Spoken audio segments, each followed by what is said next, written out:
Et sûrement, vous ramènerez à quelque chose que vous avez déjà entendu, qui est l'esthétique. Le mot esthétique, c'est-à-dire aujourd'hui la notion de l'esthétique telle qu'on l'aperçoit aujourd'hui, c'est le fait de se rendre, de s'embellir, de se maquiller, c'est de se rendre beau. La notion de beauté est importante dans l'esthétique. Et en fait, le mot esthésis et le mot esthétique viennent du grec esthésis, qui ramène surtout à la notion de ressentir, et avoir la capacité de ressenti. Cette capacité de ressenti, elle est altérée aujourd'hui, à mon sens, elle est altérée, et nous ressentons plein de choses. Notre société nous pousse à avoir des ressentis, plein de ressentis. On nous vend du ressenti, mais ce ressenti, il est calibré, il est paramétré d'une certaine façon. Et dans le mot esthésis, dans le mot grec, c'est la capacité de se sentir vivant, de ressentir les choses, mais pas simplement sur un plan matériel, sur un plan dans lequel nous sommes paramétrés, je l'ai dit tout à l'heure, je viens de le dire, et calibrés, voire contrôlés, mais une capacité à ressentir autre, une capacité à ressentir des choses subtiles, c'est-à-dire faisant partie de la complexité de notre être. Et en finalité, cette capacité de ressentir, elle a été, avec le temps, aménuisée, elle a été diminuée pour ne ressentir que ce qui est matériel, en finalité. Et cette matérialité est devenue une réalité, une simple réalité pour beaucoup. Et derrière cette unique réalité, pour beaucoup, il y a d'autres réalités que je vais intégrer sous la forme de ce mot esthésis, où chacun de ces chapitres que je vais vous proposer nous permettra d'affûter de nouveaux sens, de nouvelles capacités de ressentir. Et en fait, dans le mot esthésis, il y a aussi la capacité à percevoir les choses, c'est-à-dire à se rendre sensible à quelque chose. On ne peut percevoir que ce que l'on a pu imaginer, entendre, comprendre. Et aujourd'hui, si on ne porte pas notre attention sur ces choses subtiles, évidemment, on ne peut pas les percevoir puisqu'on ne sait même pas qu'elles existent.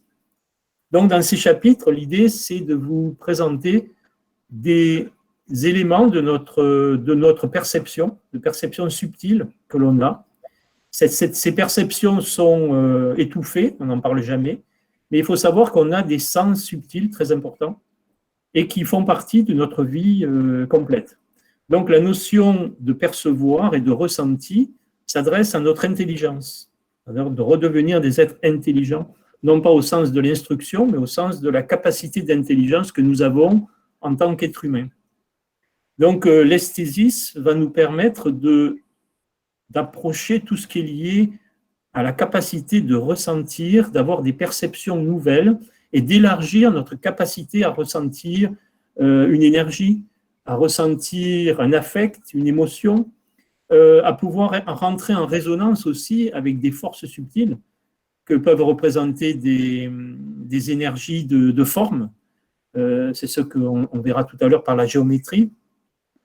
Et en fait, approcher la notion de beau, d'harmonie, d'esthétique au sens d'harmonisation des choses. Et dans ces modules, donc, on verra comment harmoniser notre vie, comment donner des outils pour intégrer ces harmonisations, qui peuvent être dans le cadre de la maison, du bureau, de notre travail, l'harmonisation de notre créativité. C'est-à-dire, je vais vous donner des outils pour créer de façon plus harmonieuse des formes, des mises en page, en fait, harmoniser sa vie. Et ça ramène à quelque chose qui est fondamental depuis la nuit des temps et qui a été conceptualisé sous la forme d'une déesse qui s'appelle la déesse Vénus. Et Vénus, pour ceux qui ont fait un peu d'astrologie, c'est la déesse de la beauté, c'est la déesse de l'amour, c'est la déesse des justes relations. Et en fait, le mot esthésie, c'est une capacité vénusienne à se retrouver en tant qu'être créateur, qui va nous conduire à des vertus, à des valeurs morales, des valeurs aussi intérieures, dont l'amour fait partie. Vénus est la déesse de l'amour, Et dans un des chapitres qu'on abordera, que j'ai appelé santé holistique, c'est-à-dire une santé globale, pas simplement en tant que santé physiologique, mais une santé complète, une santé qui intègre toutes nos capacités humaines, se situe la capacité d'aimer. Et donc, on en parlera de cette capacité vénusienne d'aimer avec plein de facteurs que l'on développera. Donc, c'est la première chose que je voulais vous partager avec vous, c'est ce concept d'esthésis, c'est-à-dire la capacité à se rendre à l'écoute des choses, à ouvrir nos canaux. Et pour ouvrir nos canaux, il faut d'abord savoir qu'ils existent. Il faut avoir un peu d'informations.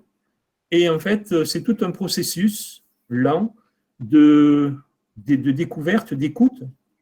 Là, vous êtes en train d'écouter, et tout en écoutant, vous êtes en train aussi de mettre en route des processus de compréhension. Donc, c'est ce que l'on va faire ensemble au travers de ces modules, de voir les choses, de les écouter, de les comprendre, de mettre en œuvre aussi un processus de réflexion lié à l'intelligence pour intégrer ces choses. C'est important d'intégrer. On parlera de santé, on va parler d'énergie vitale, de corps éthérique, de corps de santé, en finalité, de corps et d'énergie.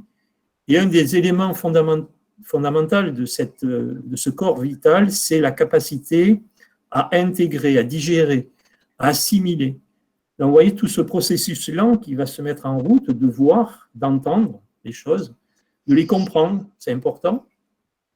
Donc, on sera même dans les ateliers de pouvoir donc échanger, répondre aussi à vos interrogations, à vos questions. Donc, voir, entendre, comprendre. Mettre en route un processus d'intégration pour que ce qui aura pu être partagé ne soit pas juste une vue de l'esprit, quelque chose qu'on lit dans un livre, quelque chose que quelqu'un vous dit, que vous entendez, peu importe, mais de mettre en route un processus d'intelligence qui va mettre en route une capacité d'intégration de certains éléments. C'est ce que vous aurez intégré. C'est un peu comme l'alimentation, c'est ce qu'on a assimilé, ce n'est pas ce qu'on a mis dans notre bouche qui nous nourrit. Ce n'est que le début du processus de digestion qui va se faire dans l'estomac, mais qui va aussi devenir un processus d'assimilation. Donc c'est seulement ce qu'on assimile, ce qu'on a fait sien, qui va nous permettre d'être une brique, en finalité, avec laquelle on va pouvoir construire. Donc toujours ce processus lent de compréhension, d'admission, pour pouvoir mettre en pratique des choses. C'est un long processus, et ces processus multiples que je suis en train de définir vont se faire en même temps. On va travailler, je vais vous montrer des choses. Il y aura un côté pratique. Alors, ça sera pratique au sens d'exercice, avec des parties théoriques et des parties pratiques. On fera pour le mieux parce qu'on va être sur le web, on va être avec Internet, donc peut-être mettre en route les caméras pour voir lorsqu'on travaillera sur les tracés, sur les géométries. Ça va être un peu différent de ce qu'on a l'habitude de faire lorsqu'on est dans une même salle. Bon, aujourd'hui, Covid oblige, bien voilà, on va utiliser notre technologie à des fins d'esthésis, c'est-à-dire la capacité à se rendre de plus en plus intelligent, créateur, et de créer avec intelligence et avec beauté, avec harmonie, pour faire de notre vie quelque chose de beau, en finalité, et pas que quelque chose de moche. Donc, il y a des belles choses à faire. Donc, voilà, c'est ça que je voulais vous dire dans un premier temps sur le mot qui peut-être a pu vous étonner ou vous interpeller sur ce mot esthésis. Si quelqu'un a une question, veut intervenir, vous ouvrez votre micro, parce que moi je ne peux pas le faire, à moins que ce soit Charlie qui va le faire, je ne sais pas. Je ne maîtrise pas toute la technologie, donc si vous avez une question par rapport à tout ce que je viens de dire, vous la posez et j'y réponds. C'est une première donc, introduction sur ce terme et sur ce qu'on va faire ensemble. Ça va, tout le monde? Bon, là, il y a d'autres personnes qui sont arrivées. Mais je salue encore toutes les personnes qui viennent de se connecter. Alors, je ne sais pas si vous avez tout entendu dès le départ. Voilà, donc, posez vos questions si vous en avez. C'est interactif, hein, ce n'est pas une conférence au sens je parle, vous écoutez. Voilà, c'est interactif, c'est la valeur de cette technologie qui nous permet de rentrer en communication les uns avec les autres.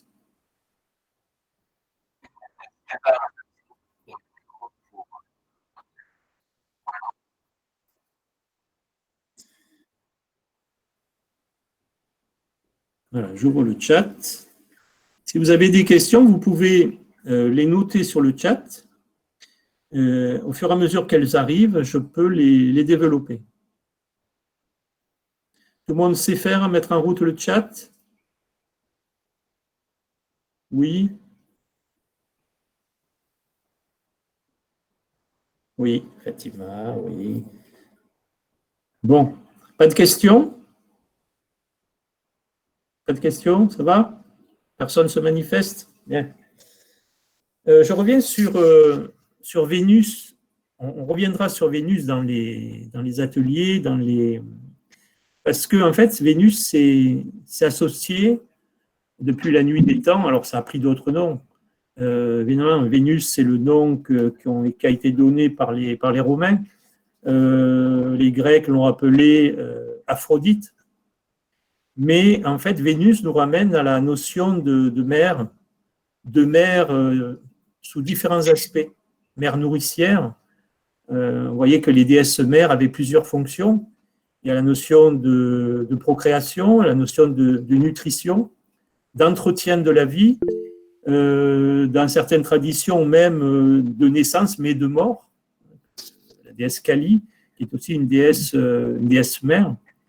Et tout l'ensemble du travail que j'ai fait, je vais me présenter, parce que j'ai commencé par le mot esthésis, mais je ne me suis pas présenté.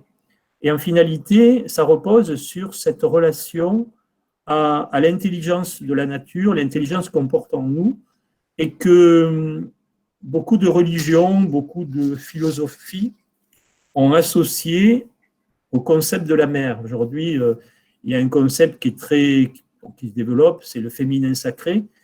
Il y a le masculin sacré, mais en finalité, il y a le sacré.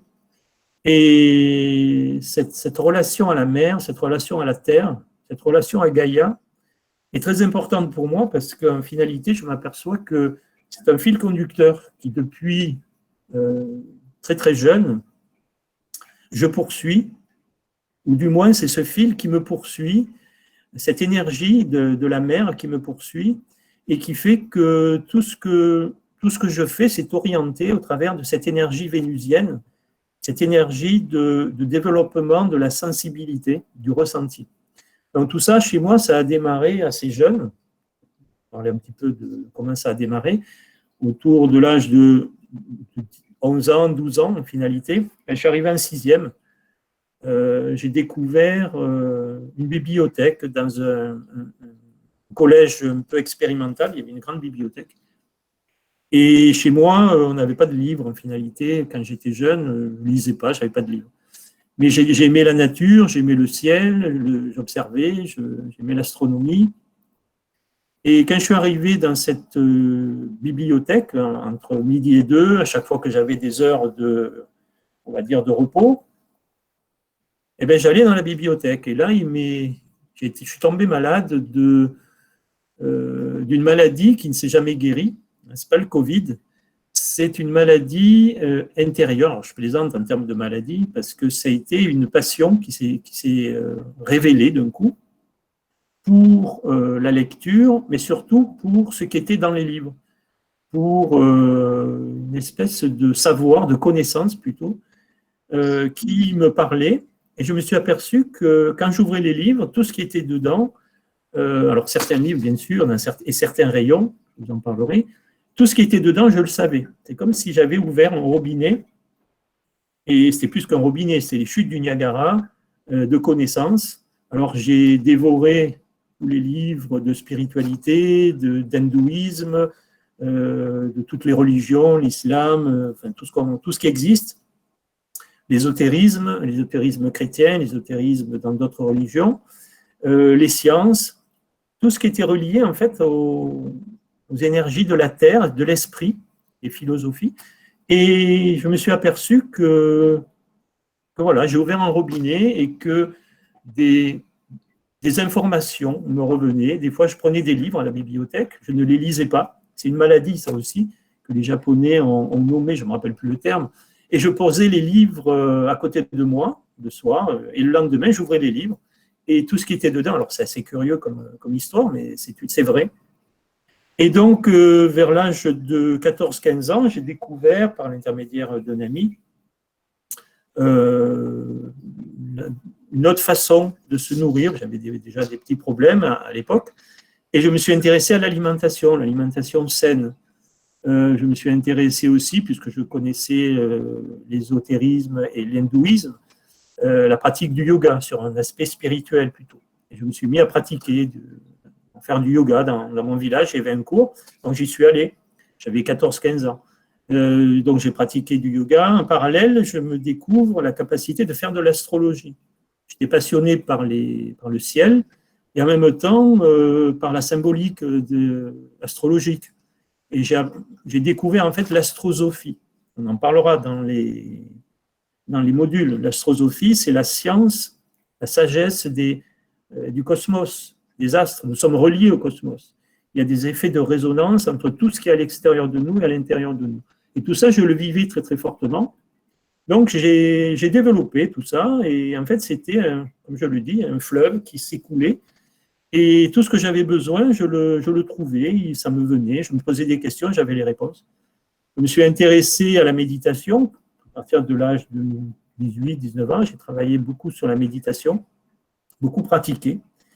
Et une rencontre importante dans ma vie a fait que j'ai été initié à la pratique du yoga, et particulièrement du yoga nidra, pour ceux qui ont entendu parler, qui est un yoga nidra. Le yoga nidra, c'est un yoga plutôt on l'appelle le yoga du sommeil, mais en fait, c'est un état basé sur une relaxation profonde, avec des inductions sophroniques qui permettent par une relaxation du physique, de l'énergétique, de la respiration, des émotions, de rentrer dans des zones très profondes de notre être.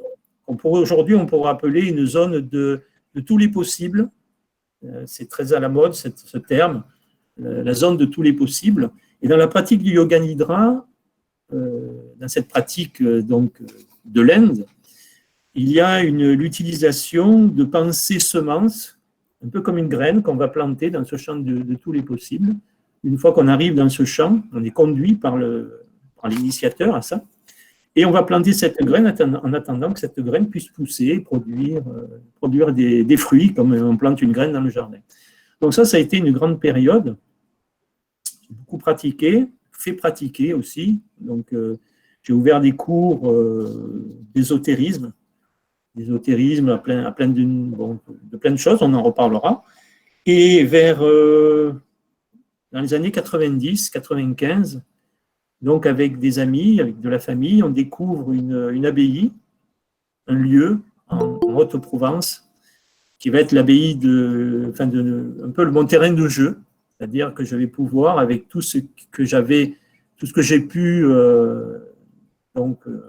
retrouver en moi, mettre tout ça en action, comme un travail, un chef-d'œuvre. Et donc là, tout ce que j'avais appris sur la géobiologie, sur les énergies, je fais court, sur la géométrie, sur la relation au ciel, sur les rites et les mythes ancestraux, ça peut être les Celtes, préhistoriques, une grosse passion pour la préhistoire. Et en fait, tous ces éléments-là sont liés par un fil conducteur qui est en fait le ressenti, qui est en fait ce à quoi toutes ces civilisations se sont accrochées. Il y a un fil conducteur au milieu de tout ça, et c'est en fait la résonance avec l'univers, la résonance avec soi-même, avec l'intérieur à l'extérieur. Donc tout ça, c'est réalisé dans ce travail qui a duré une quinzaine d'années sur l'abbaye de Valsainte, et donc jusque dans les années 2011. Donc il y a eu du temps qui s'est écoulé entre sa première ouverture du gros robinet dans les années 70, jusqu'en 2011, où là, je vais partir sur d'autres horizons. Et aujourd'hui, je suis dans le Var, toujours dans le sud de la France, et je propose aujourd'hui des ateliers, ce qu'on fera ensemble. Je le propose sur place, ateliers de découverte de géobiologie, de découverte de bioénergie, de visite de lieux, de ressenti, donc pour permettre toujours d'aller dans le sens de ce mot esthésis, capacité de générer du beau et d'affûter nos perceptions physiques. Le physique est très important. Au travers des journées que je propose, il y a la notion de marche, et je vous en parlerai, pourquoi il faut marcher tous les jours. Petite parenthèse, l'être humain n'est pas sédentaire, nous sommes devenus sédentaires, mais nous ne sommes pas sédentaires, nous sommes des nomades. Et notre société qui nous a sédentarisés, avec cette sédentarisation, il y a eu aussi la coupure de cette esthésie, de cette capacité à ressentir des choses. Choses que beaucoup de peuples encore peuvent percevoir parce qu'ils sont toujours reliés. Nous, notre difficulté aujourd'hui, c'est d'avoir coupé certains liens avec la terre-mère, avec la nature, donc avec nous-mêmes. Et donc, cette faculté de ressentir, c'est amenuisé en parallèle avec la sédentarisation. Donc, je disais, la préhistoire m'intéresse parce qu'on a accès à des œuvres, puisqu'on n'a pas accès à ce qu'ils pensaient, puisqu'on ne sait pas ce qu'ils pensaient. Mais en fait, par mon ressenti, je travaille beaucoup sur la notion de ressentir ce que d'autres ont pu penser, ressentir aussi à d'autres époques. Il y a 10 000 ans, 20 000 ans, 30 000 ans et plus. L'être humain est sur la Terre depuis très très longtemps. L'intelligence est sur la Terre depuis très très très longtemps. Et ils nous ont laissé des messages. L'art est un outil, aujourd'hui, un moyen, grâce à la géométrie, grâce aussi au ressenti bioénergétique. L'art peut nous transmettre des choses. Donc, j'ai passé beaucoup de temps à étudier l'art pariétal, l'art préhistorique, mais l'art aussi qu'on retrouve chez les Celtes, l'art qu'on retrouve chez les Romains, qu'on retrouve au Moyen-Âge, jusqu'à l'art abstrait actuel, l'art contemporain. Et derrière cet art, il y a des clés numériques, des clés liées à la conscience. Et tout ça, on en parlera dans des ateliers touchant à la bioénergie et à la géométrie. Donc, mon parcours de vie, en fait, s'organise autour de toutes ces activités-là, sur lesquelles je n'ai pas vraiment choisi mon parcours de vie. J'avais fait au départ des études de technologie, de génie mécanique. Et en fait, comme je l'ai écrit sur mon Facebook, de génie mécanique, je suis passé au génie de la nature, c'est ça qui m'intéresse, au génie du vivant. Nous sommes des êtres vivants, avec un grand V, pas simplement vivants parce que nous respirons, et ce que je vous propose, c'est d'améliorer notre capacité d'être vivant. Pas que dans cette dimension, dans cette réalité, à mon sens très limitée, mais d'être vivant à d'autres niveaux qui font partie de la totalité de l'être, cette santé holistique qui aborde beaucoup de sujets. Voilà, ça c'était pour me présenter. Aujourd'hui, qu'est-ce que je fais? Je fais des harmonisations de maisons, de lieux, de travail. En tout cas, je les propose. Je fais une petite parenthèse. Ça intéresse peu de personnes, hein, l'harmonisation. C'est bien dommage. Il faut savoir qu'une maison, c'est un être vivant avec lequel nous sommes en adéquation plus ou moins positive ou en interaction. On parlera dans le domaine de la géobiologie de toutes les énergies qui peuvent affecter le vivant. Le vivant, c'est nous, mais c'est aussi nos plantes, c'est nos animaux, c'est l'état vibratoire d'un lieu, de la chambre dans laquelle vous dormez, du canapé dans lequel vous vous installez. Donc, c'est cette relation au vivant qui est importante.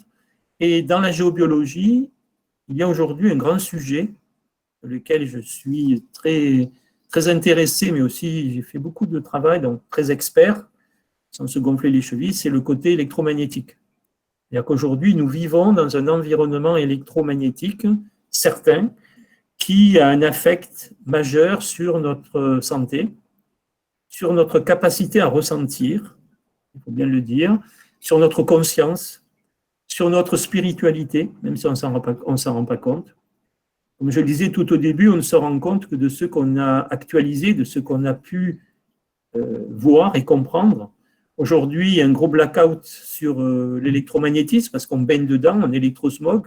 On y est tellement dedans qu'on ne le voit pas. On minimise ces effets. Ça fait partie de la géobiologie, ça fera partie des modules que nous développerons parce que c'est très important de pouvoir générer autour de soi un équilibre électromagnétique, on va dire une santé électromagnétique pour ne pas trop être affecté. Et on parlera de ces affects. Donc on est bien dans l'esthésisme encore. Donc aujourd'hui, mes activités, c'est ça, et ça tourne aussi au travers d'animations de plein d'ateliers tournant autour de ça. Marc nous dit qu'il n'a pas de son. Alors, je ne sais pas, tout le monde a du son, sauf Marc.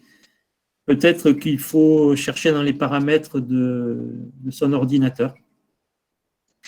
Alors, Rita nous dit, c'est le Feng Shui. C'est ça? Alors, pour l'harmonisation des maisons. Le Feng Shui, oui, c'est un peu ça aussi. Le Feng Shui, c'est chinois. Enfin, c'est d'origine chinoise.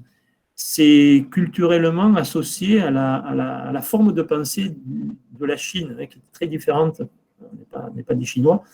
Mais c'est vrai que le Feng Shui a pour but d'amener de l'harmonisation. Le Feng Shui va utiliser tout un savoir symbolique, d'orientation aussi, à travers de couleurs, au travers de formes, au travers de dispositions de meubles, pour que l'énergie le chi, puisse circuler du mieux possible dans la maison.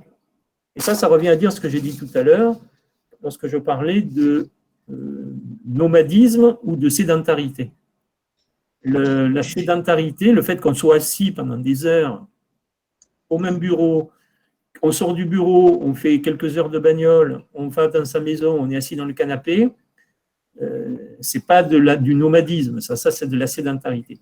Ça veut dire que nous nous cristallisons par rapport à l'environnement dans lequel nous vivons. Donc l'harmonisation du Feng Shui, c'est de donner de la dynamique du mouvement à l'énergie. Une énergie qui stagne est une énergie qui va se corrompre, qui va se dégrader, un peu comme de l'eau qui stagne. Donc, la géobiologie que j'utilise n'est pas le Feng Shui, mais est l'art géobiologique qui a été utilisé depuis la nuit des temps.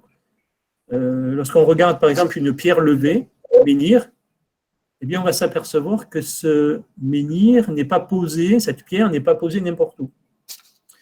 Tous les menhirs sont posés sur des croisements telluriques, des croisements d'eau. Donc, ça veut dire qu'il y a un savoir qui est aujourd'hui pour nous invisible, mais que ces gens, à l'époque qui ont monté les menhirs, ils connaissaient. Les dolmens, c'est pareil. Les dolmens, c'est des espèces de gros monuments mégalithiques où on voit des grosses pierres plates sur d'autres pierres verticales. Le dolmen n'est pas placé n'importe où. Donc, depuis la nuit des temps, il y a des gens qui connaissent, qui ressentent et qui utilisent l'énergie tellurique, l'énergie cosmique. Ça existe dans la préhistoire. Il y a une relation au ciel, une relation au cosmos. Si on regarde comment les Romains ont construit, on voit que les Romains ont orienté leur bâtiment, mais les Romains aussi ont utilisé les réseaux telluriques. On voit que les musulmans, les mosquées sont placées sur des réseaux telluriques spécifiques. Le point d'ablution est sur un point de passage d'eau. Lorsqu'on fait ces ablutions à la fontaine, ou à l'endroit des ablutions, il y a un nettoyage physiologique parce qu'il y a de l'eau, mais en souterrain, il y a aussi de l'eau, c'est-à-dire qu'il y a un nettoyage énergétique et émotionnel. À l'entrée des églises, donc à l'époque romane, jusqu'au XIe, XIIe, XIIIe, XIVe siècle, il y avait une connaissance et les bâtisseurs utilisaient de l'harmonisation et les réseaux telluriques. Donc ce travail de géobiologie qu'on verra, c'est quelque chose qui existe depuis la nuit des temps et qui nous permet d'être en harmonie, de créer un lieu en harmonie ou de générer de l'harmonie dans sa maison. Et cette harmonie va produire un équilibre bioénergétique dans notre corps vital, notre corps d'énergie. Donc il faut savoir que dans notre maison, il peut y avoir des points qui sont pathogènes. Pathogènes, ça veut dire qu'ils vont générer à la longue de la pathologie, qui vont affecter notre corps énergétique.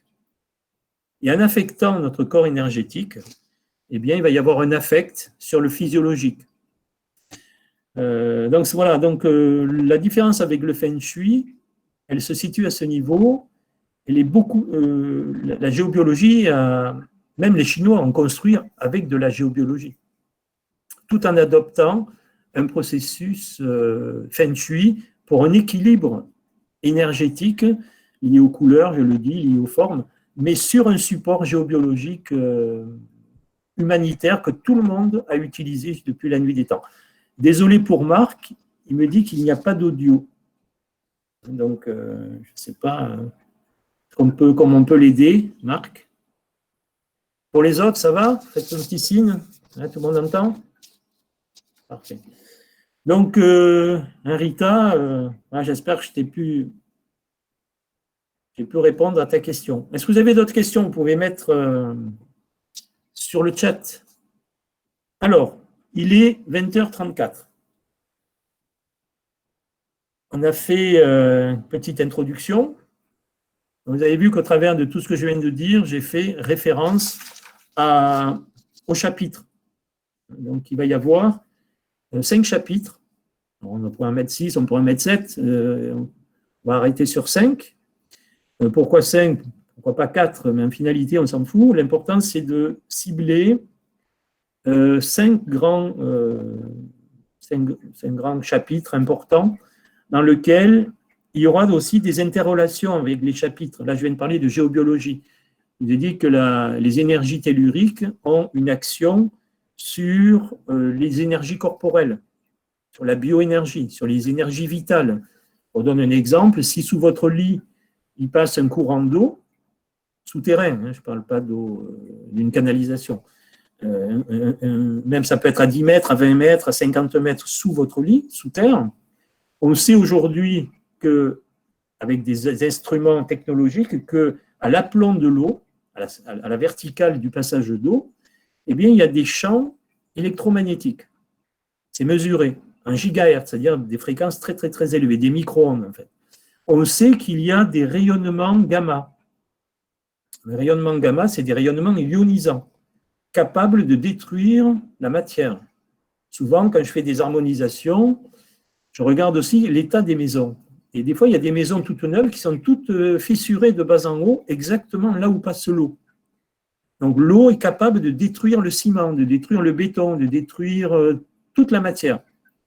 Eh bien, si vous dormez 8 heures par jour sur un passage d'eau avec des rayonnements gamma, alors, ils ne sont pas violents au sens de vous tuer, mais c'est toujours des notions de temps et de répétition, d'intensité et de durée, on en parlera. Et donc, ça va avoir une action sur votre corps énergétique. Toutes les nuits, quand les soirs, vous allez vous mettre dans le lit, il y a une action énergétique pathogène sur votre corps énergétique. À la longue, ça va produire de la pathologie. Je ne vous ai pas parlé aussi d'un travail, je travaille aussi en électrophotonique. L'électrophotonique, c'est de la technologie pure aujourd'hui qui repose sur les travaux du couple Kirlian. Parce que vous avez entendu parler de l'effet Kirlian. L'effet Kirlian, c'est des Russes, dans les années 1930, qui, en faisant de la photo argentique à l'époque, sont aperçus que leurs photos étaient floues. Autour de certains personnages, de certains éléments, il y avait du flou. Ils ont pensé au début à un défaut de photo. Et en reproduisant les photos, ils sont aperçus que ce flou était toujours là.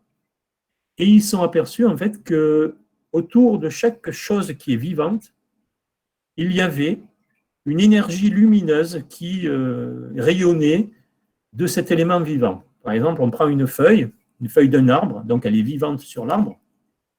Il existe aujourd'hui des appareils, des caméras capables de visualiser, de montrer cette vitalité et de faire donc des tests, des bilans énergétiques qui vont permettre de voir quel est l'état de vitalité, là, en l'occurrence de la feuille.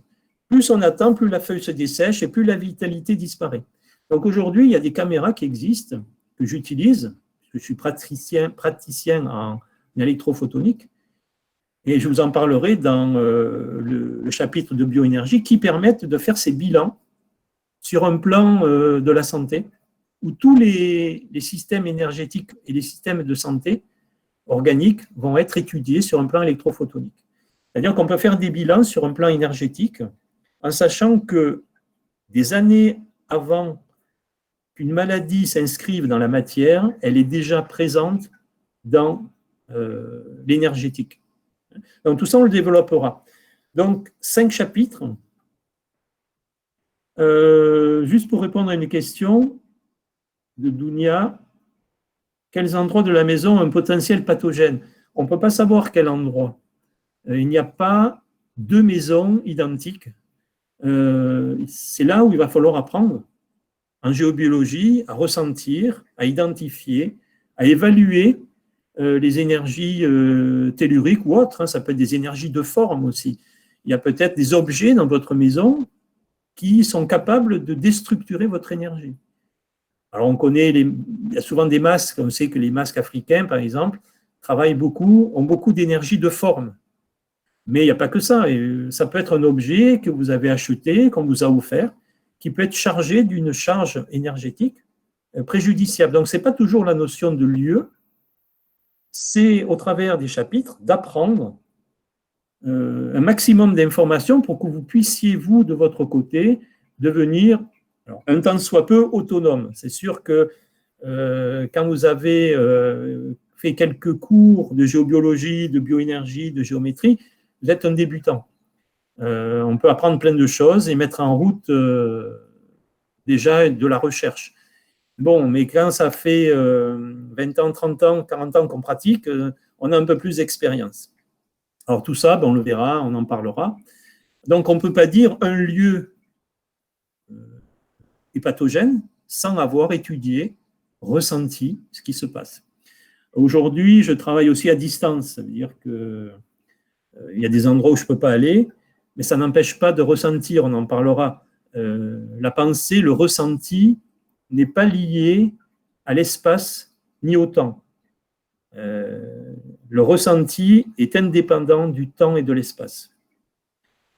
C'est gratuit ce que je vous dis, mais vous en ferez l'expérience. Vous verrez, ça veut dire que tout ce qui existe est quelque part relié à une information.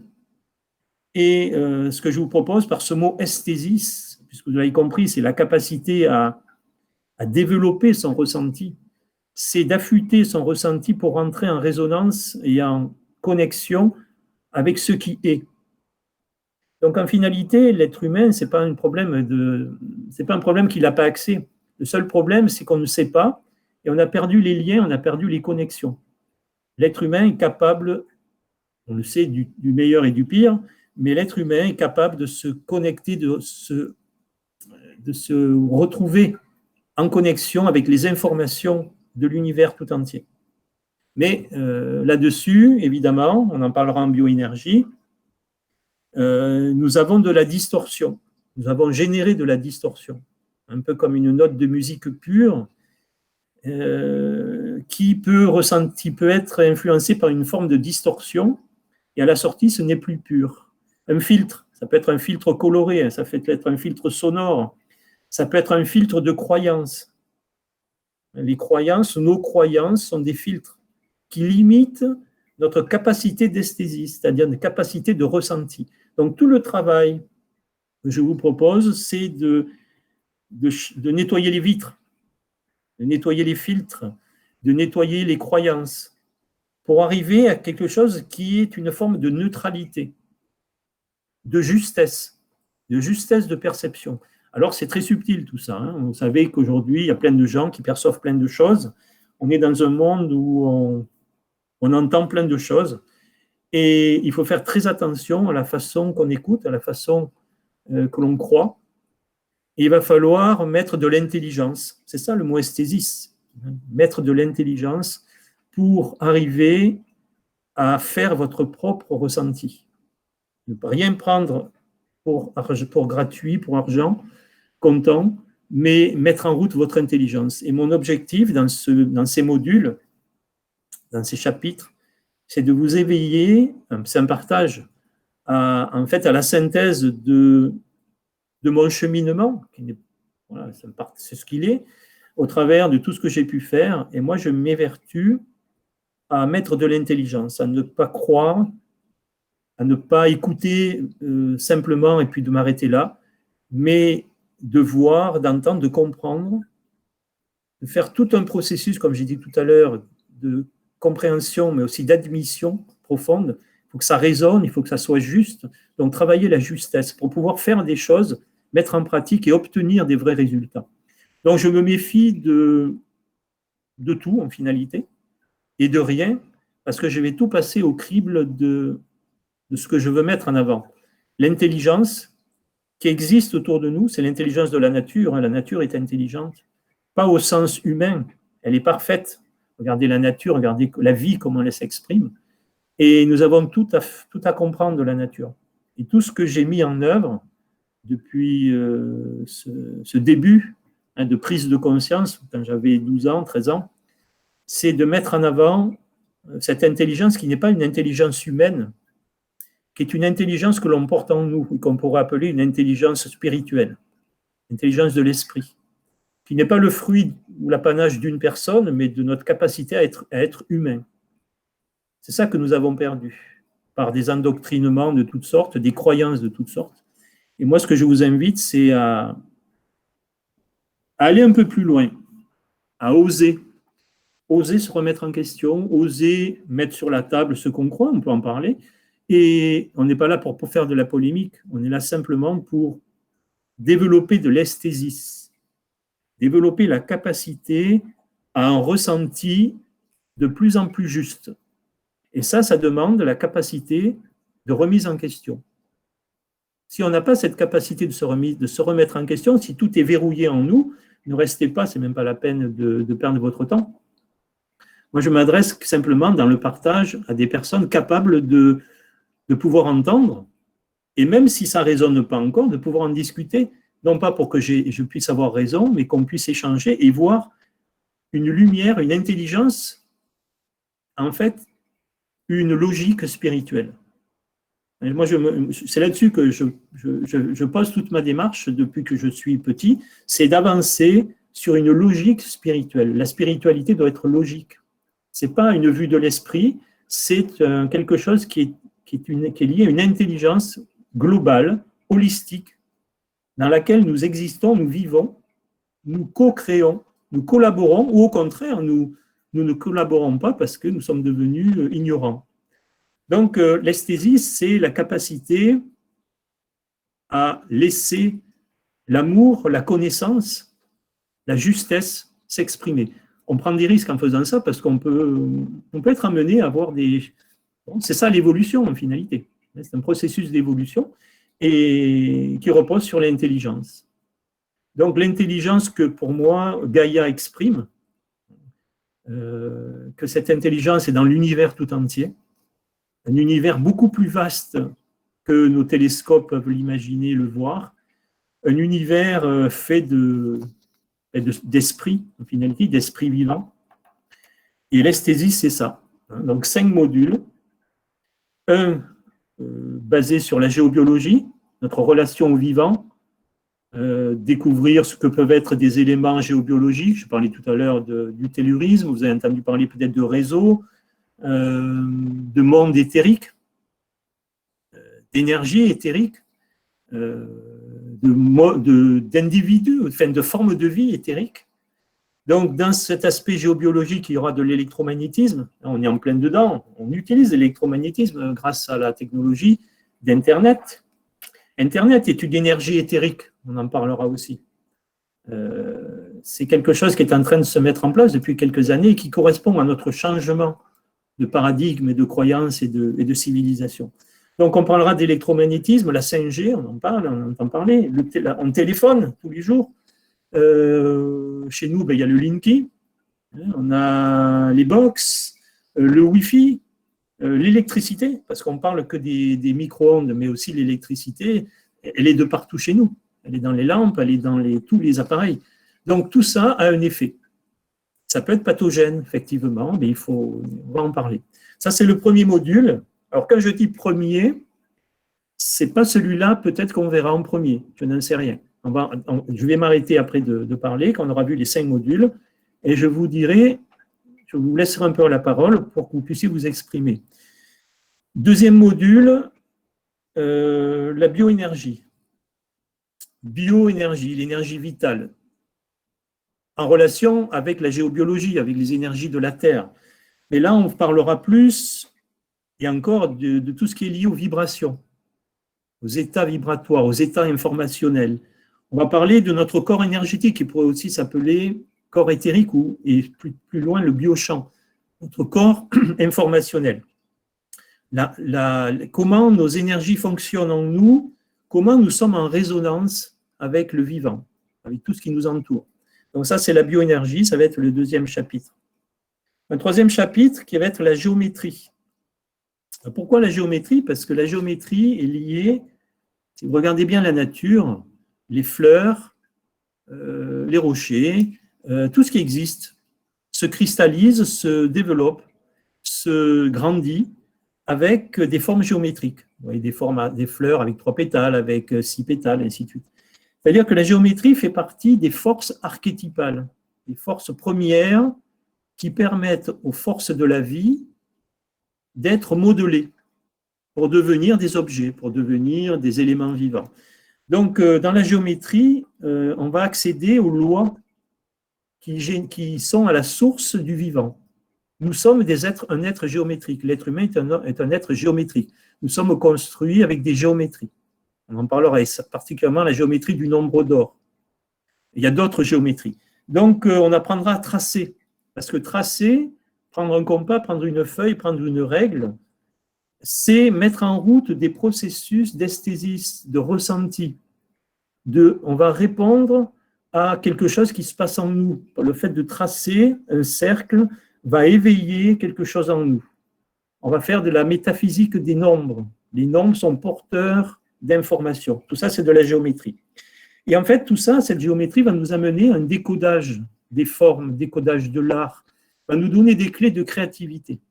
C'est un module qui est très important, en tout cas qui me passionne, et je l'ai intégré complètement dans ma vie, parce que je vois de la géométrie de partout, parce qu'elle est de partout.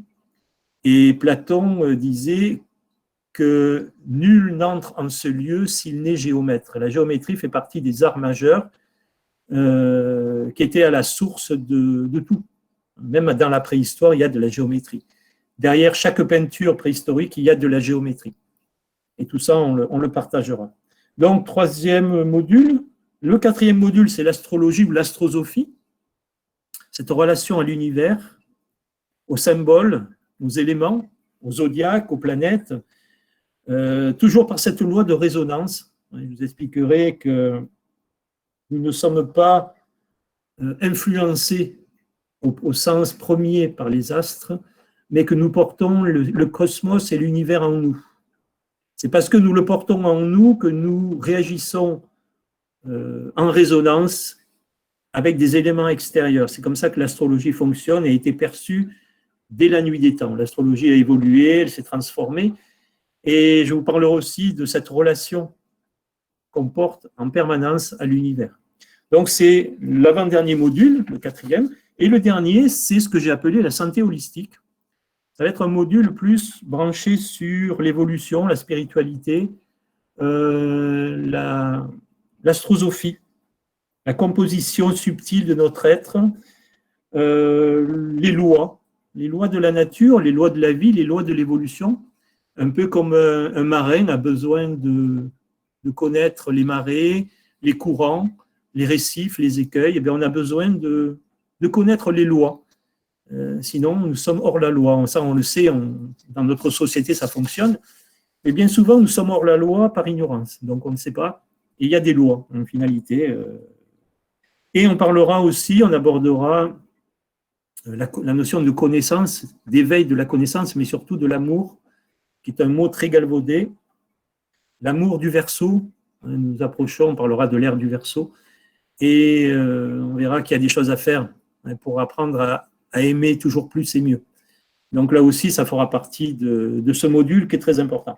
Donc voilà, 5 modules. Évidemment, on aurait pu en faire d'autres, mais on ne va pas se charger. Et chaque module va être décomposé en 4, chaque chapitre en 4 modules. On ne va pas mélanger les pinceaux. Donc 5 grands chapitres composés chacun de 4 modules. On verra au bout des 4 modules, si on doit en faire un 5e, on le fera.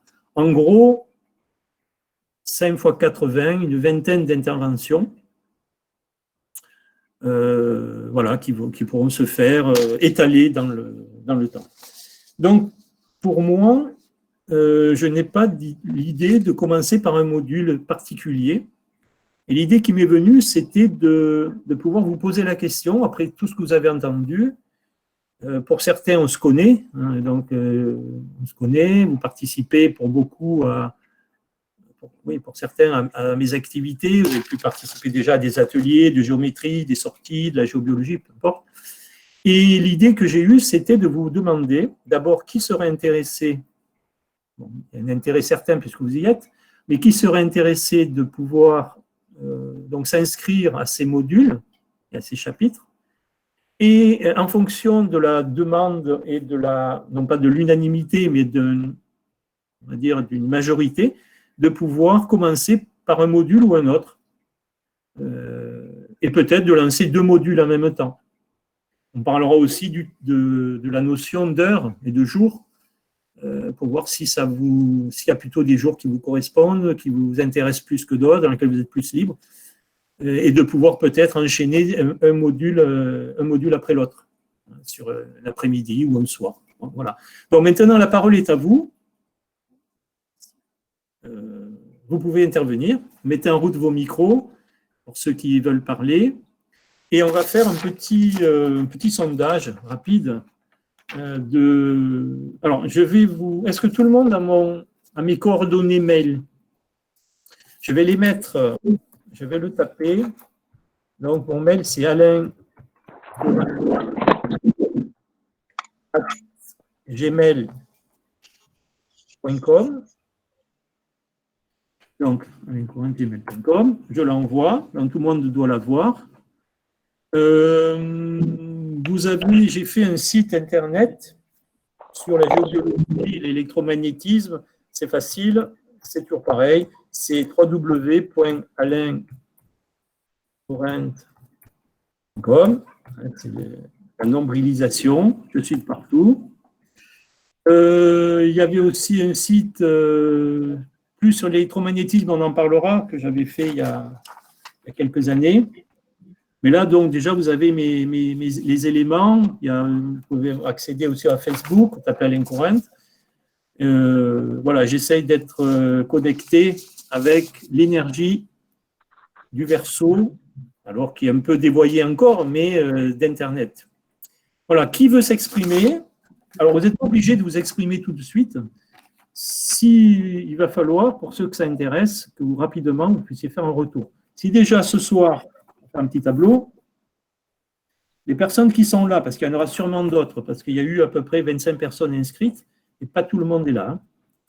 Donc, vous pouvez mettre sur le chat les 2 ou 3 éléments auxquels vous voudriez participer. Là, Charlie, Fatima ont commencé à écrire. Donc, moi, je vais faire juste un petit tableau très rapide.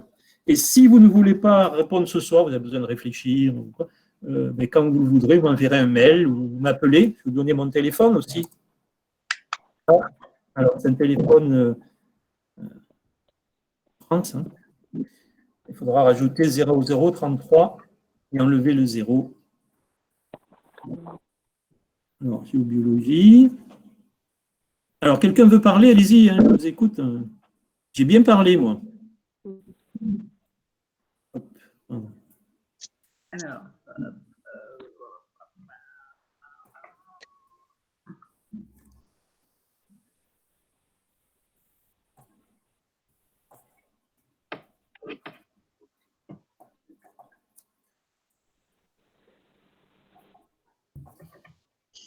Personne ne veut parler? Si, je veux bien poser une question. Ce n'est pas forcément en rapport avec les modules. Euh, mais je retenais l'exemple que vous avez donné avec l'eau qui passait en dessous de la mosquée et qui du coup permettait une sorte de nettoyage émotionnel, énergétique. Oui. Mais juste après, vous avez parlé d'un passage d'eau et qui pouvait avoir des effets négatifs du coup s'il était en dessous d'un lit, par exemple. Donc, dans quel cas, qu'est-ce qu'il faut retenir de ça? Dans quel cas ça peut être positif, dans quel cas c'est négatif? Alors, il faut savoir que, on ne va pas rentrer dans tous les détails, mais il faut savoir que depuis la nuit des temps, je le redis, on imagine que les hommes préhistoriques sont des arriérés et presque des bêtes. Il faut vite s'enlever ça de l'esprit. Je vous le montrerai, je vous le démontrerai. Donc, ils avaient accès à des choses qu'aujourd'hui, on n'a absolument pas accès, c'est-à-dire une notion de relation à l'univers qui est très importante. Et à partir de ces observations, il s'est mis en place une science de l'énergie que les bâtisseurs ont utilisée, qu'ils soient de différentes traditions. Et donc, l'islam, au 7e, 8e siècle, 9e et autres, faisait partie, avait cette connaissance. Et on s'aperçoit que les grands lieux de culte, qui au départ pouvaient être des petits lieux de culte, parce qu'il n'y a pas que des grandes mosquées, mais étaient toujours étudiés sur un plan géobiologique. La chose la plus connue, c'est à Marrakech, c'est la Koutoubia, qui est sur un grand croisement d'or planétaire, où il y a le minaret. Et donc, à côté du minaret, là où l'imam se place. Et en finalité, donc il y avait une vraie connaissance. Et ça veut dire, ce que je veux dire, c'est que les bâtisseurs avaient la capacité de modifier les informations par différentes fonctions. C'est-à-dire que lorsqu'il y a de l'eau, il y a toujours, je viens de le dire, je le redirai, des perturbations électromagnétiques, il y a toujours des perturbations. Mais ces perturbations font partie du nettoyage. Comme de la même façon, lorsqu'on rentre dans une église, dans une cathédrale, il y a une perturbation électromagnétique et d'ondes gamma liées à l'eau. Et ça, c'est la fonction de l'eau, de nettoyer, de permettre un effondrement énergétique et un nettoyage émotionnel pour pouvoir créer une espèce d'électrochoc momentané pour se rendre disponible à rentrer pour la prière. Donc l'eau fait partie de cette fonction de nettoyage, mais sur un plan subtil, elle a un effet qui peut être momentanément vu comme délétère, pathogène, mais c'est momentané. Maintenant, si on reste 8 heures sur ce passage d'eau, ou toute sa vie, 8 heures sous son lit, 8 heures sous son bureau, ça fait 8 et 8, 16, il ne reste plus beaucoup de temps à notre corps énergétique pour se restructurer. Donc l'eau a une fonction de nettoyage, d'abaissement. Dans les églises, dans les mosquées, il y a des points d'abaissement. Dans les temples celtes, il y a des points d'abaissement. C'est calculé par les bâtisseurs pour permettre, avant de se construire, de se déconstruire. C'est-à-dire, on rentre dans le temple pur, pas sur un plan. Normalement, on devrait rentrer dans le temple, on laisse à l'extérieur son bagage. Certains vont dire ses métaux, ses illusions, ses pensées. On doit rentrer dans le temple comme un nouveau-né. C'est la fonction de l'eau. C'est pour ça que dans les temples chrétiens, dans les églises, cette première énergie de l'eau, on l'appelle le Jourdain, en référence au baptême. C'est-à-dire qu'on réactualise sa relation à l'esprit vivant. Mais avant de rentrer déjà, et avant d'arriver au point des ablutions, il y a d'autres points liés à l'eau. Alors tout ça, on le développera. Mais c'est pour expliquer que l'eau a cette première fonction de déstructurer, de nettoyer. C'est le dissolvant universel. Tu comprends, Simon, ce que je veux dire? Oui, je comprends bien. Et cette fonction, elle est en même temps délétère, mais elle est impérieuse. On en a besoin. Parce qu'il va falloir laisser notre bagage.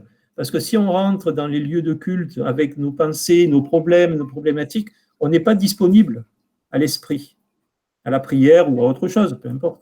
Donc, les bâtisseurs connaissaient ça et ont imposé des formes géométriques, des cheminements volontaires pour produire ces abaissements volontaires impérieux du pèlerin. Les pèlerinages, c'est la même chose. Les pèlerins cheminent sur des sentiers énergétiques. Il faut le savoir que tous les pèlerinages sont sur des sentiers énergétiques. On ne fait pas des pèlerinages comme ça pour s'amuser. Les gens qui ont créé ça connaissaient les lieux, connaissaient les chemins. Et pendant qu'on pèlerine, que ce soit vers Saint-Jacques-de-Compostelle, là je viens de faire un pèlerinage vers le Mont Saint-Michel. On était sur des chemins énergétiques de transformation. Eh bien, durant tout ce chemin, le pèlerin se transforme. Il rentre dans le sanctuaire, il se nettoie, il transforme sa conscience. C'est une alchimie. Donc l'eau a cette fonction alchimique, mais il n'y a pas que l'eau. Il y aura le feu, il y a la terre, il y a l'air, et il y a l'éther, grand alchimique. L'éther alchimique, c'est quelque chose de très important. Et donc, voilà, donc là, on est vraiment dans la notion de cette connaissance que les bâtisseurs de toutes les époques ont mis en œuvre, jusqu'à une certaine époque où on a vu que les bâtisseurs se sont arrêtés de donner leurs connaissances, et on peut associer ça avec la chute avec le temple, avec la chute du temple, avec le procès des Templiers. On s'aperçoit qu'à partir du XIVe siècle, de moins en moins de structures, c'est-à-dire que les métiers initiés vont disparaître ou vont se mettre plus en retrait, en secret. Et ça sera moins évident que sur les dizaines de siècles qui ont précédé, et plus. Donc voilà, l'eau, c'est quelque chose de très, très intéressant. Et l'eau, il ne faut pas oublier que nous sommes composés que d'eau et que l'eau enregistre tout. C'est un enregistreur. C'est un cristal. L'eau est un cristal liquide. Ça veut dire, pour ceux qui travaillent un peu avec les pierres, vous connaissez le cristal de roche qui enregistre tout. L'eau enregistre tout. Donc le travail sur l'eau, le nettoyage de l'eau, la purification de l'eau, la dynamisation de l'eau fera partie de notre travail sur la bioénergie. Alors, si je regarde, ça va? Merci pour ta réponse. Merci de ta question. Bon, ben, tout m'intéresse, c'est bien ça. Oui, moi aussi. Voilà, bon, globalement. Oui, pareil. Alors, on verra. Hein, donc, je vais faire le point de Charlie. Est-ce qu'on pourra faire une copie du chat? On peut le faire, ça? Ouais. Ben oui, je vais le faire avec la souris. Moi, je n'arrive pas à avoir accès au chat. Alors, quelqu'un peut expliquer comment on fait? Alors, ça fait Tu as une petite fenêtre, logiquement, en haut de ton écran, sur la droite. J'ai que Florence. Oui, attends. Il y a une petite fenêtre. Tu cliques dessus. Comme une petite bulle de dessin animé, tu sais. D'accord. Attends. Non, alors là, je vois pas. Là, ça marche pas. Ben, je ne l'ai pas. Enfin, moi, je suis sur iPhone, donc je n'ai pas. Tout à fait en haut à droite. C'est relativement petit. J'ai juste le haut-parleur, tu vois, et puis retourner l'écran, c'est tout.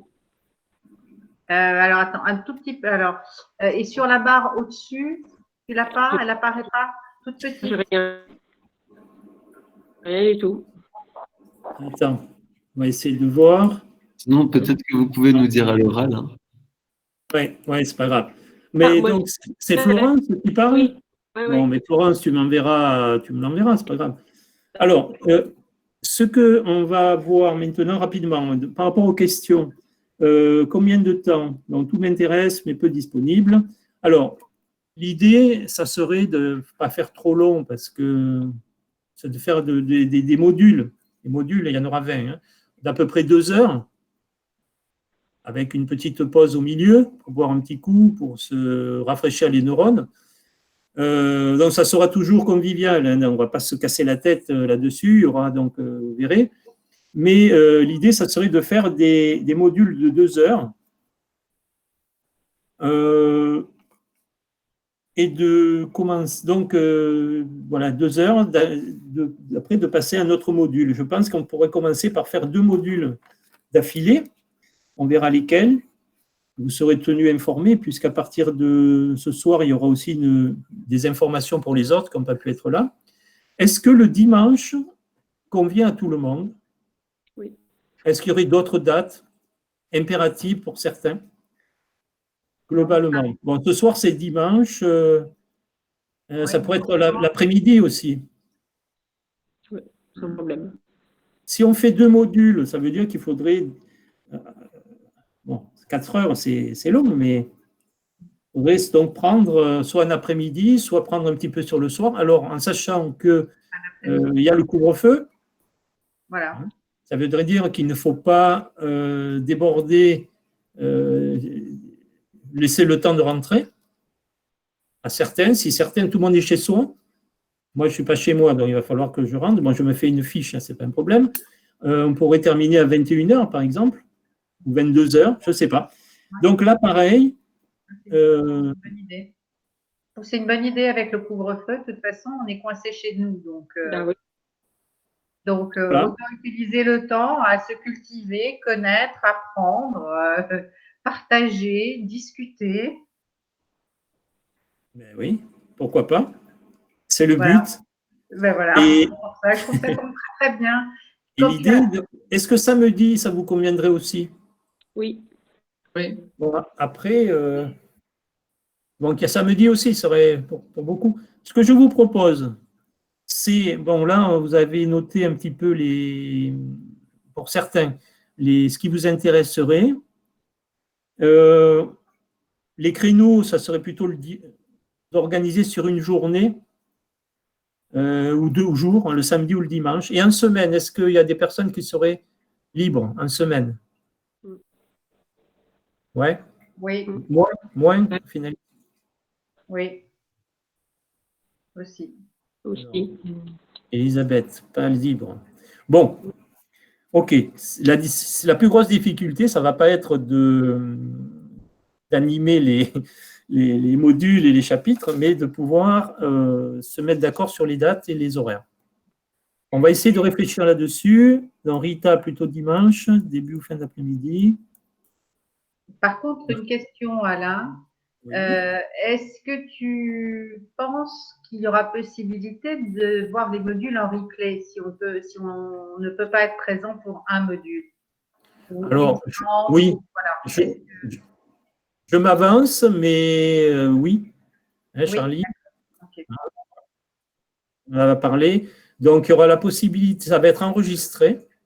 Okay. Et donc, il n'y aura pas l'interaction, évidemment, avec ceux qui seront là, mais vous aurez, du moment que vous aurez le module, vous aurez la possibilité de me poser des questions en aparté, et je vous y répondrai. Ok, hein? Merci. Alors, est-ce qu'il y a d'autres questions avant d'aborder le sujet financier? Parce qu'il y a une petite finance. Ben, oui, bien sûr. Des questions? Pas de questions? Bon, alors,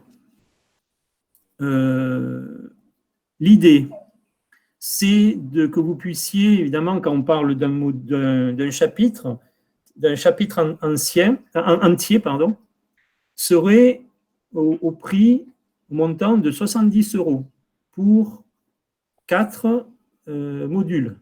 C'est-à-dire chaque chapitre, on ne va pas se tromper de mots, il y a 5 chapitres. Avec l'ensemble du corpus Esthésis, un prix qui réduit donc le montant et qui le ramène à 300 € pour tout. 300 € pour les 5 chapitres, 70 € pour un chapitre, et si on veut payer au module, 20 €. Donc, bien sûr qu'il est évident que c'est plus intéressant de prendre le chapitre entier, parce que 20 par 4, ça va faire 80, donc vous gagnez à chaque chose. Chacun, je vais le noter, vous l'avez noté. Je le redis, un module, 20 €, mais qu'un module. Il y aura aussi un programme de chaque module, donc vous allez recevoir. Un chapitre, 70 €, 5 chapitres, 300 €. L'ensemble, tout. Alors, je ne vous dis pas qu'on va faire tout d'un coup, mais si vous vous inscrivez à tout, vous aurez aussi des facilités de paiement, on peut aller en combien de fois vous voulez, mais vous serez inscrit pour l'ensemble.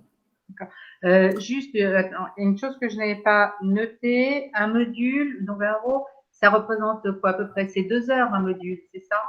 Donc, tu disais Oui, tout à l'heure. oui, 2 heures, ouais. Merci. Merci.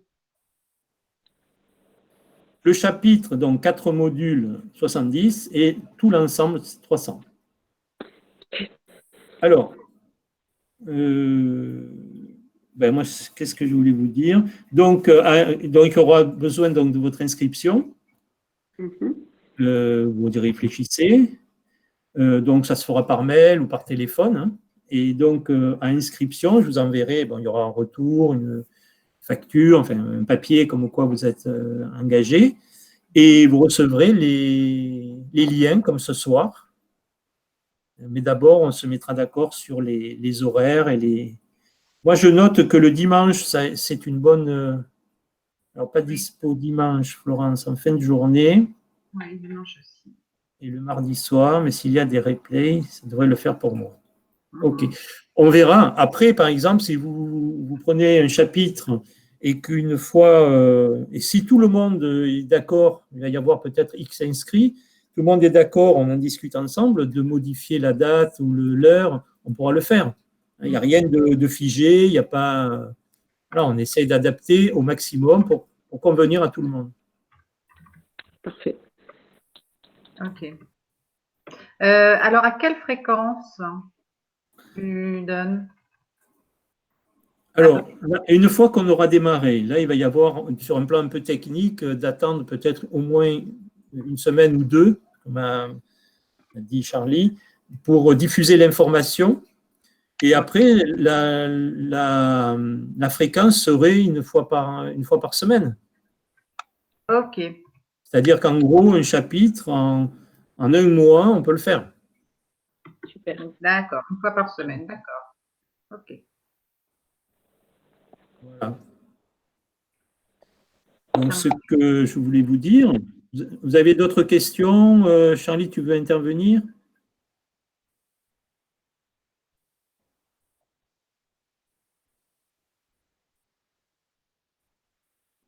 Oui.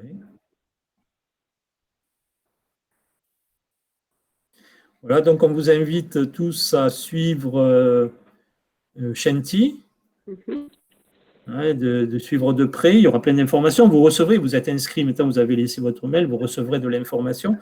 Mais on compte aussi sur vous pour en parler, pour faire de la boule de neige. C'est ça le web aussi. Hein. On utilise le meilleur du web pour faire quelque chose de positif, de juste, d'harmonieux. C'est vrai que sur Internet, il y a tout, il y a le pire et le meilleur. Eh bien, on va essayer d'être dans les meilleurs pour faire quelque chose le plus juste et le plus lumineux possible. Parce que, rappelez-vous ce que je vous ai dit au début, hein, cette capacité de percevoir l'intelligence, de la mettre en œuvre, d'y répondre. On en parlera ça, on parlera aussi de la résonance. La résonance, c'est raisonner, mais c'est aussi percevoir et répondre à l'information. Ce n'est pas unilatéral, ça ne va pas que dans un sens. Il n'y a pas que des forces créatrices qui envoient de l'info et des forces créées qui reçoivent de l'info. L'information, elle est multilatérale, elle va dans tous les sens, dans tout l'espace, mais dans tous les temps. Nous sommes reliés au temps et à l'espace. Donc, c'est ça l'esthésie, c'est cette faculté à s'ouvrir sur une autre dimension de notre être. Et vous verrez qu'on ne va pas être déçus. Hein. On met le doigt là dans quelque chose qui est qui n'a pas de limite en finalité. Mais comme l'esprit n'a pas de limite. La création n'a pas de limite. Voilà, il est 21h17. Donc, on a encore du temps, si vous le souhaitez. Si vous avez des questions à poser, sans rentrer sur les sujets fondamentaux, sans rentrer sur les détails, mais comme j'ai répondu à 6 mots, je peux répondre à des questions. pour ceux qui en ont, pour ceux qui auraient besoin encore d'éclaircissement. Est-ce qu'on va faire des exercices pratiques en groupe, extérieur, quand ce sera possible? Alors, là, ce qu'on fait, évidemment, on le fait dans le contexte du web et de ce qui nous est aujourd'hui. Bon, c'est difficile aujourd'hui de se réunir à l'extérieur, de se déplacer. Mais l'idée que j'ai, c'est que, et je pense que ça serait très très bien, c'est de pouvoir passer au stade de se rencontrer aussi physiquement, de mettre à jour, d'avoir des modules qui ne sont pas intégrés là-dedans, mais de rencontres pour mettre en pratique vraiment sur le terrain, en nous.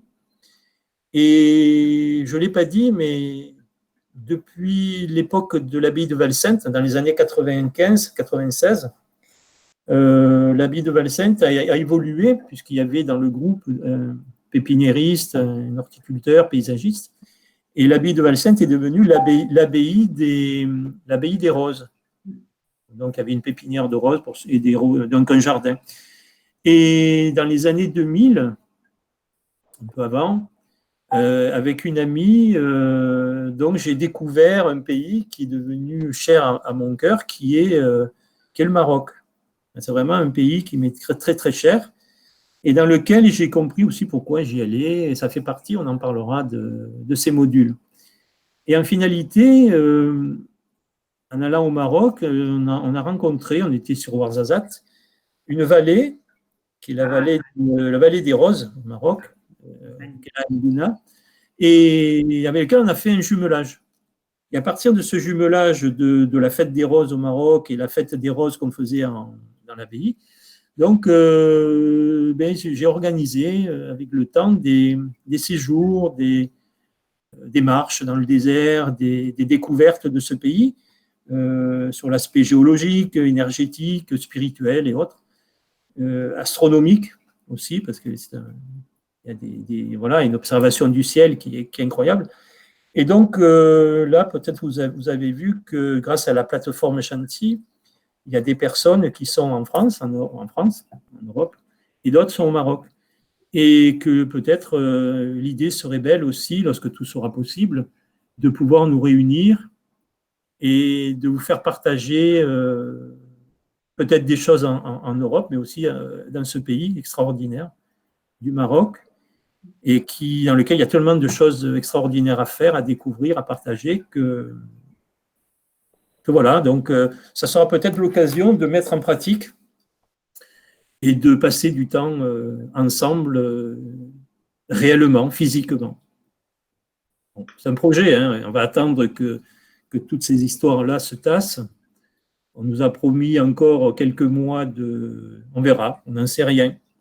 Même ceux qui promettent ne savent pas où ils vont. Donc, on verra bien comment la providence, l'intelligence de l'esprit conduit les choses. En tout cas, c'est l'idée que j'ai et je pense qu'on pourra faire de belles choses. Voilà. Donc, j'ai organisé pendant une vingtaine d'années ce genre de séjours et de rencontres, ce qu'on fait ici en France, ou j'ai fait aussi dans d'autres pays.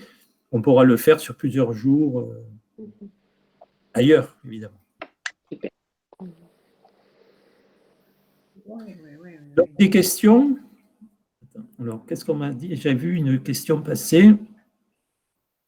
Alors, à ceux qui doivent y aller, merci de votre présence. Merci, Dounia doit partir. Bonne soirée, rentrez bien chez vous si vous devez sortir. Rentrez bien. Prenez bien soin de vous. On a parlé des croyances, on a parlé aussi de l'information. Je n'ai pas abordé le mot peur. La peur, un élément aujourd'hui auquel on nous sollicite. On a peur de beaucoup de choses. La peur fait partie de ces éléments qui nous bouffent notre énergie, qui nous bouffent notre conscience, qui nous bouffent notre vie en finalité, notre vitalité. Et on verra que la peur est un outil aussi qui est largement utilisé à des fins pas toujours positives Et travailler sur tous ces éléments d'esthésie, c'est remettre la peur à sa juste place, mais aussi développer, non pas, pas lutter contre la peur, mais développer de la confiance, de l'espérance, de la foi. On parlera dans le module de santé holistique ce que peut être la foi, pas simplement sous un aspect religieux, mais sous un aspect de reliance à l'esprit vivant. La foi qui est une réalité, quelque chose sur quoi on peut bâtir son existence. Donc ne cédez pas à la peur, même si la vie aujourd'hui n'est pas facile. Il y a un sens à chaque chose et on en reparlera de tout ça. Donc il y a de l'intelligence. Gardez à l'esprit que l'intelligence de la vie est derrière chaque chose, même derrière les choses qui nous apparaissent les plus horribles et les plus pires. Ce fait d'être horrible et pire, ça peut être aussi une forme d'interprétation et de croyance. Donc on avancera sur ces sujets. Il y a de quoi dire. Voilà. Oui. Donc ne cédez pas à la peur. Bien. Allez-y. Oui, j'allais dire, quand j'ai vu passer l'information donc, de ce que tu organisais ce soir, j'ai trouvé que c'était une très jolie coïncidence avec le fait que nous nous trouvions bloqués à la avec maison. le couvre-feu. Et j'ai dit, tiens, Mais, ça, c'est très joli comme coïncidence.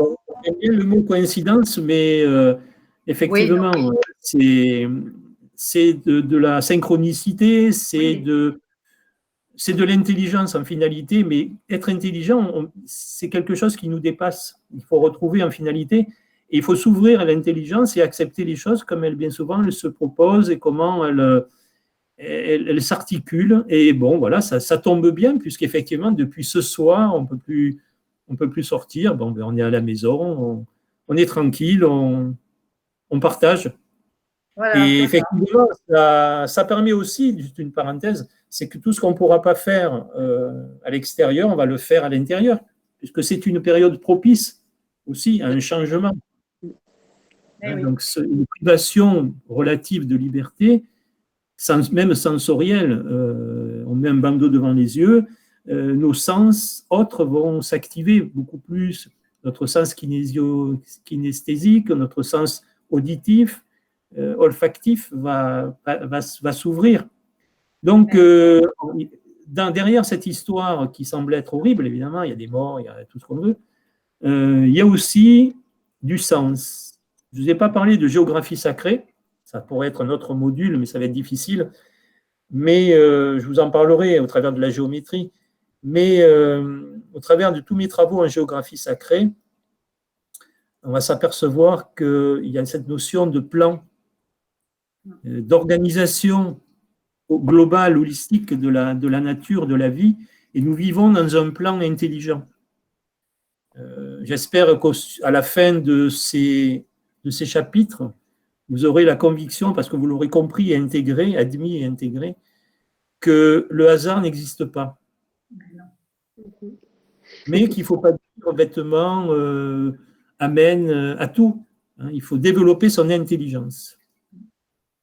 Et l'intelligence est la clé, le chemin, un petit peu le garde-fou qui va nous permettre de traverser ces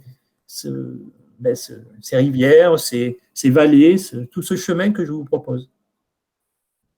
Si on n'est pas intelligent, mais l'intelligent, on l'est, on est fait pour ça, on l'a en nous. Ce n'est pas quelque chose qu'on va inventer. Mais il faut la remettre en route. Donc, vous recevrez tout par mail. Vous allez être tenu au courant de la suite. Et si vous n'avez plus rien à dire, à demander, c'est bon? C'est bon. Bon pour tout le monde? Oui. Je vais vous laisser. Je vous souhaite une bonne fin de soirée, de faire de beaux rêves et de vous préparer, si vous le souhaitez, à la suite. Je suis toujours disponible. Vous m'appelez, vous m'envoyez des mails. Sur Messenger, on peut discuter. Si vous avez des choses que vous voulez me dire en direct, vous me posez des questions, vous le faites. Merci à tout le monde, hein, merci à toutes les personnes que je connais, certaines que je n'ai pas vues depuis longtemps. Merci à Rita, hein, qui je n'ai pas vue depuis longtemps, et aux autres. Et puis portez-vous bien. Toi aussi, Alain. Merci. Et puis on se tient au courant. Au revoir. Merci. Merci à tous. Au revoir. Bonne soirée. Et Merci bisous à tous. Alain. Au revoir. Merci à toi. Au revoir. Merci.